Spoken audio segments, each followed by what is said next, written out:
Okay, we're live. Good morning, lady bosses. It is Tuesday morning and time for our Facebook Live. And I'm going to wait just a minute because usually somebody pops right on because I just love how so many of you obviously have set your alarm clocks to see that. There you go. Hey, Colleen, how are you? Colleen and Rachie. Good morning, ladies. We're just saying how much I love how obviously some of you set your alarms for 10 o'clock so you remember to be here. I have to do it just because I'm getting old, but God, I have to do it for everything. But it's, I got to get rid of my phone. I forgot that and I just looked at it and thought, yeah, I don't want my phone ringing in the middle of this. So there we go. Okay, ladies, welcome. Colleen, I'm in my car. Okay, cool. Well, if you miss it all and there's, and you want to come back, you can check the repeat later. Awesome. Hey, Melissa, how are you today? Okay, good. We've got 3 of you. It's 10:01. Let's get started. Today we're talking about how much white space you need. And I'm going to start by defining white space because I know for me, that's a term that I never heard of until 5 years ago or so. And it actually originated in the advertising industry many years ago because they realized that successful advertising literally had enough white space in the background that your eye was able to be more focused on what they were trying to sell you. Okay. But then it translated into the place I've heard it the most is people who have businesses that are driven by schedules and appointments. Think a salon owner, a hairstylist, a nail technician, a massage therapist. So you're looking at their calendar. Well, the white space represents all the slots where they don't have appointments scheduled, right? That can be a very stressful thing. So they're in an industry where as long as they're in that industry, the white space is stressing them out because that means I'm at work, but I'm not making any money.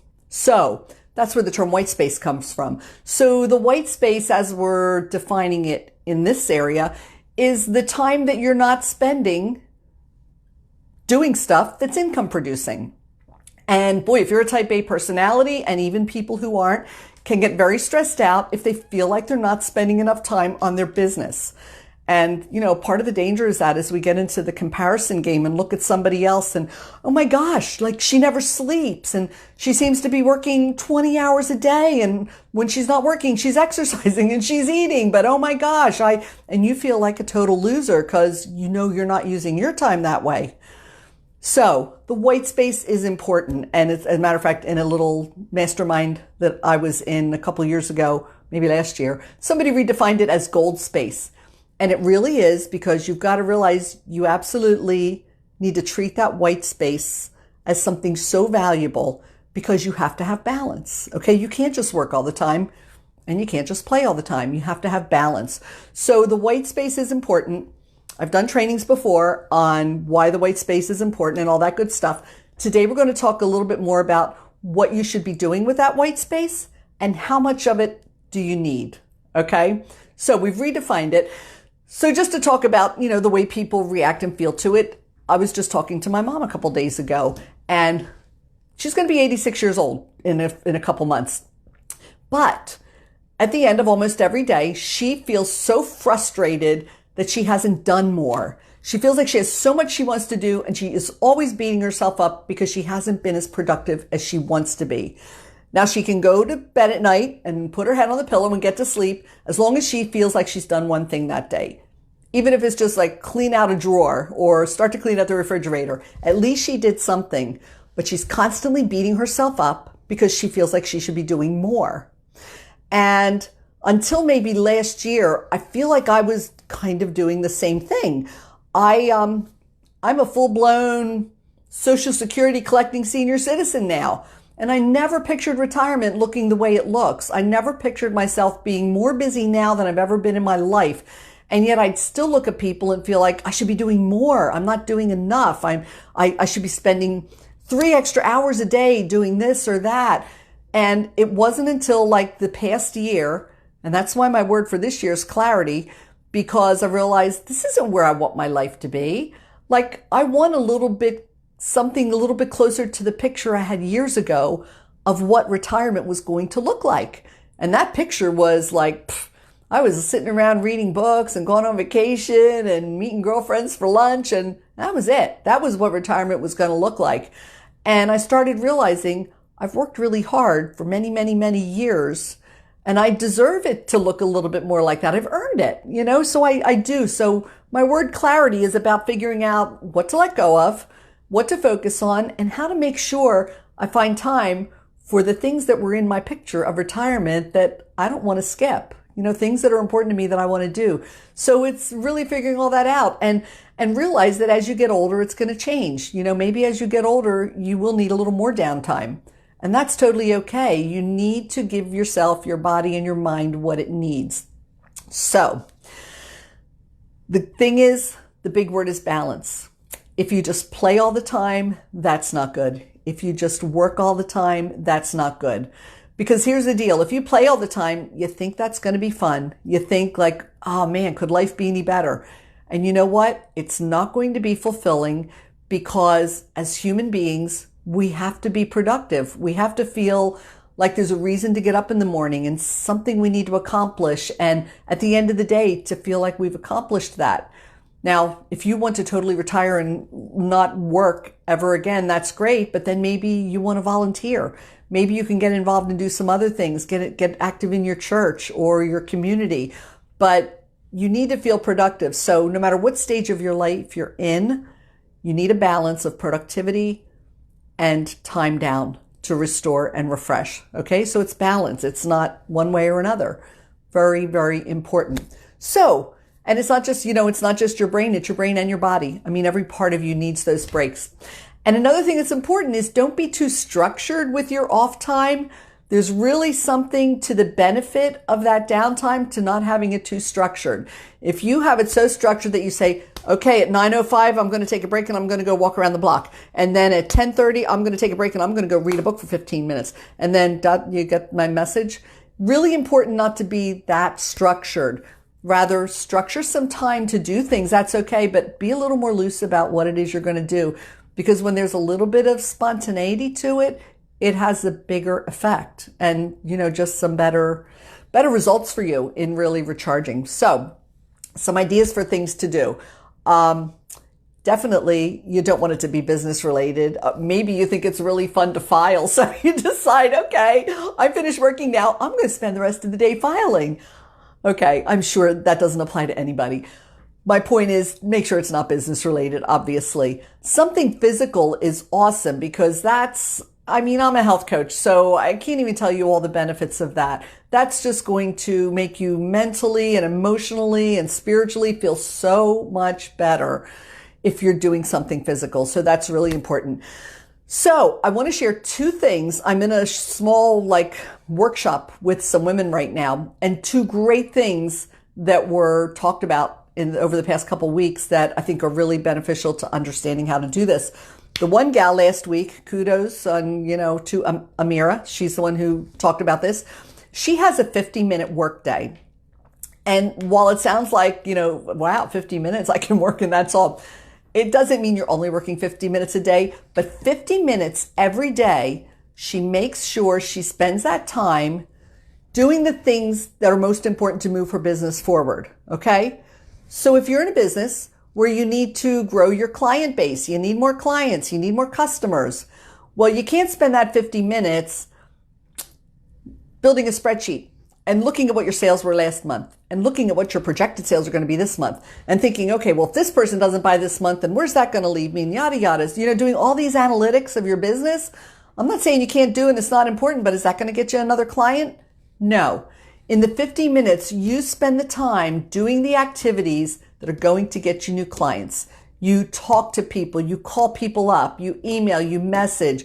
You don't start scrolling Facebook just so you can find a comment, a post here and there that you can comment on. Has to be really hardcore, high-level activity, but only for 50 minutes. And you set your clock, and at 50 minutes, you're done. Then she sets her clock for another 10 minutes and does something to totally give herself a break from that. For 10 minutes, you can do some exercises. For 10 minutes, if you want to, you can play Candy Crush. Do whatever you want to do in those 10 minutes that are not business related, but set your timer. Okay, these things are very important. And I'm just talking about these breaks through the day. Okay, we're not going to be as structured outside of your workday, but during your workday, you need some structure because if you don't have structure and you decide that after you've spent your 50 minutes working, you're going to sit down and watch TV for 10 minutes. If you're not strict about your time, then you're going to be sitting there 3 hours later and realize, oh crap, I've got to go start getting dinner ready, right? So it's very important if you're doing it during your workday that you structure the time. Okay, really important. And then another thing, and Rosie said this, and Rosie and Amir are both in this group. I don't think they're on, but maybe they'll hear this later. But Rosie said after she's worked on any kind of a job where she's really, really had to use her brain, that as soon as she's finished, what she does is then she does something physical. She totally gets away from using her mind and she does something physical. It could be doing some dishes. It could be throwing a load of wash in. It could be going for a quick walk or doing some exercises. But she gives herself a break mentally by doing something physically. And I think that's brilliant because if you can give your mind that break, then you're going to be so much more refreshed and so much more productive when you come back. So, taking these rests is about being more productive when you're actually focused on your work. So that's why you need the balance. That's why it's so important. Now, listen, for your downtime, there's nothing wrong with using some of that downtime as screen time. If you want to play a video game, if you want to watch TV, if you want to do that, that's totally okay. But be aware of this. There are studies done that too much screen time can cause the processing part of your brain to atrophy. Hey, Faith, how are you? So think about this. If you're taking breaks and taking downtime to become more productive, do you really want to then come back to work and be brain dead?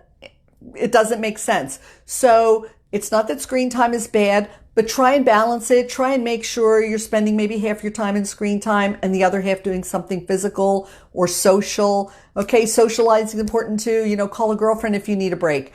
So whatever that is, just really make sure you balance out the screen time. Not good to have that going on. Like every time you take a break, you can't be watching something on TV or playing a video game. Okay. Make sure you're finding some balance.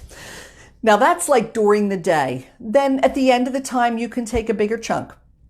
Okay. I'm really realizing, and it's taking me a long time. I've been working at home away from corporate America for 18 years now.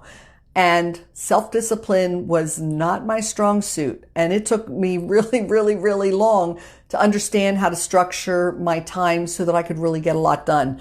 And in the beginning, it wasn't hard because I had a business with my husband and I could literally work a couple hours a day or work 5 hours one day and blow off 4 and still get all my work done. So it's something that's taken me a long time to figure out. But as I started doing more, I had to structure my time a little bit better. And, that just becomes really critical or you're not going to get anything done. You're not going to get anything done well. So I'm realizing now as time goes on and now I've got so many things on my plate that I'm realizing how I work the best. And I realized that on a Monday morning, I am ready to hit the ground running.